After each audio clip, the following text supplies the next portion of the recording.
हजारों उलझने और कोशिशें बेहिसाब, इसी का नाम है जिंदगी, चलते रहिए जनाब। नमस्कार and welcome to this session of Sunday talks. हम सबको मालूम है कि ये जिंदगी एक बार मिलती है, ये नहीं मिलती दोबारा। तो फिर क्यों कुछ लोग अपने आप से इससे मुंह मोड़ लेते हैं। हमारा आज का टॉपिक है एक बहुत सेंसिटिव इशू पर, जो है राइजिंग नंबर ऑफ सुसाइड्स। बहुत बार हम सुनते हैं, देखते हैं कि बहुत ब्राइट स्टूडेंट्स, बहुत बहुत सफल व्यक्ति अपनी जिंदगी से होप छोड़ देते हैं। मेरे एक नोन है, उनकी बेटी हमेशा क्लास में फर्स्ट आती थी, हमेशा। और उस पर परफॉर्मेंस प्रेशर भी बहुत रहता था, लेकिन उसके बावजूद हमेशा उसने अच्छे मार्क्स लेने। अपने 12th के बोर्ड एग्जाम से पहले उसने सुसाइड कर लिया, सिर्फ इस टेंशन में कि शायद इस बार मैं फर्स्ट ना आ पाऊं।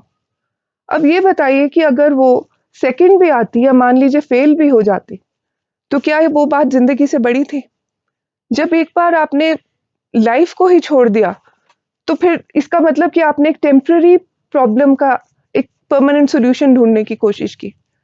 लेकिन भूल जाते हैं कि वो आदमी तो एक बार मरता है, लेकिन उसकी फैमिली, वो लोग जो उसके करीब थे, वो हर रोज मरते हैं ये सोचकर कि ऐसा क्या हुआ होगा कि वो जिंदगी को अलविदा कह गया। हम अपनी लाइफ को हमेशा बहुत प्रॉब्लम फ्री देखना चाहते हैं। हम लोग हर सिचुएशन को रिस्पॉन्ड कैसे करें, ये डिपेंड करता है कि वो प्रॉब्लम है या नहीं। जैसे कि आप देखें कि 3 जगह अगर आपने बॉइलिंग वाटर रखा है, एक में आप एक आलू डालें, एक में एक एग डालें और एक में कॉफी डालें, सिचुएशन वही है, लेकिन तीनों चीजें अलग अलग तरह रिस्पॉन्ड करेंगी। जो पोटैटो है वो हार्ड था, लेकिन उसी पानी में वो बिल्कुल कमजोर पड़ गया। जो एग था वो पहले कमजोर था, लिक्विड था, लेकिन उसी पानी में वो जाकर हार्ड हो गया। और जो कॉफी थी, उसने पानी को ही बदल दिया। तो आप खुद से पूछ कर देखिए कि आप कैसे रिस्पॉन्ड करते हैं। क्या आपको सिचुएशंस तोड़ देती हैं, या आपको और स्ट्रॉन्ग कर देती हैं, या फिर आप सिचुएशन ही बदल देते हो। हमारी हैप्पी लाइफ का बैलेंस टिका है 4 चीजों पर: physical health, mental health, relationships and finance. जो हमारी फिजिकल हेल्थ है, उसकी वजह से कभी प्रॉब्लम आए, तो भी आप देखें कि बहुत से लोग अपनी विल पावर की वजह से, इवन कैंसर जैसी बीमारी की लास्ट स्टेज से वापस आए हैं, खुश हैं आज। जो रिलेशनशिप्स में प्रॉब्लम आती है कई बार, तो उसमें रिलेशनशिप्स में इन्वेस्ट करें। इन्वेस्टमेंट होती है इसमें प्यार की, सब्र की, एक दूसरे को समझने की। लेकिन अगर कोई अब्यूसिव रिलेशनशिप है, तो बजाय कि अपनी जिंदगी खत्म करने से, तो बेटर है कि आप मूव ऑन करें, बात करें इस बारे में। हम डर जाते हैं कि लोग क्या कहेंगे। एक एक लड़का एक बार अपनी माँ से पूछता है कि मम्मा वो 4 लोगों से मिलने चलते हैं। उसकी मदर पूछती है कौन 4 लोग, और वो कहता है कि जो आप बचपन से बोलते आ रहे हो, 4 लोग सुनेंगे तो क्या कहेंगे। वो जस्ट इतना याद रखें कि people who mind don't matter, and those who matter they don't mind.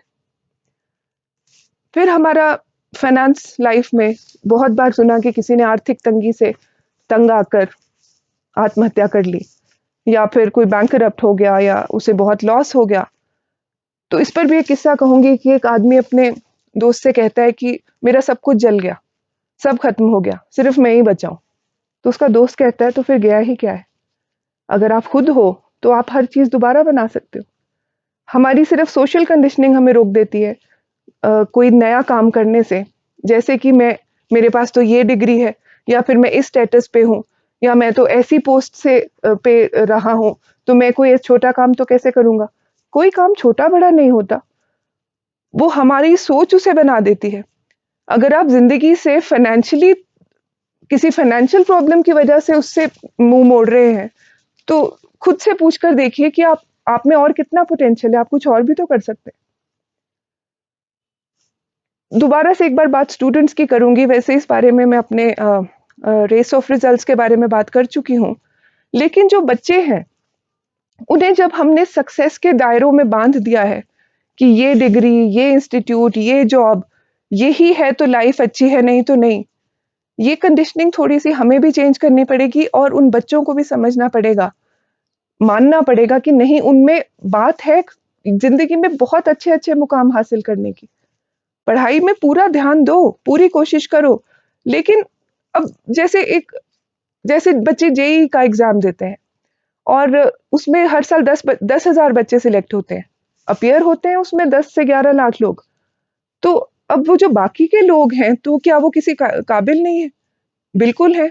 बहुत से अच्छी अच्छी चीजें वो अपनी लाइफ में अचीव कर सकते हैं, बशर्ते कि हम उन्हें वो कॉन्फिडेंस दें, उनके अपने अंदर हो। सुसाइड सबसे ज्यादा बच्चों के सुनने में आते हैं आजकल कि बोर्ड का रिजल्ट आया, अच्छे मार्क्स नहीं आए, इस वाले कॉम्पिटिटिव एग्जाम में सिलेक्ट नहीं हुआ, तो बस चल पड़े मरने। Is this the solution? No, it is not. और इन सब के अलावा जो बात है मेंटल हेल्थ की, जो सबसे ज्यादा डायरेक्टली रिलेटेड है सुसाइड्स के साथ, हम मेंटल हेल्थ के बारे में बात नहीं करते। हम बड़ी कंफर्टेबली बता देंगे कि मुझे कैंसर है, मुझे अल्सर है, मुझे कोई और प्रॉब्लम है, लेकिन कभी ये डिस्कस नहीं करते कि depression, anxiety, feeling low, feeling lonely, इस बारे में डिस्कस नहीं करते ये सोचकर कि लोग कहेंगे ये तो पागल है, और और हम ये गलती कर जाते हैं। इसमें पागलपन नहीं, ये भी एक बीमारी ही है। जब तक कोई हेल्प मांगेगा नहीं इस बारे में, तो हेल्प होगी कैसे? अब जिनमें सुसाइडल टेंडेंसीज हों, उन उन लोगों को इस बारे में डिस्कस करना सबसे सबसे बड़ी जरूरत है, और उसके लिए जरूरत है ऐसे लोगों की जो इस बात को समझ सके। हम लोग बहुत बार जिंदगी में हार इसलिए जाते हैं कि हम उस बारे में बता ही नहीं पाते। और एक और इससे रिलेटेड बात है कि it is always lonely at the top. जितना ज्यादा कोई सक्सेस के ग्राफ पर ऊपर जाता है, उतना ज्यादा लोग भी उससे कटने लग जाते हैं, और कई बार अपने आप को वो खुद भी दूर कर लेता है।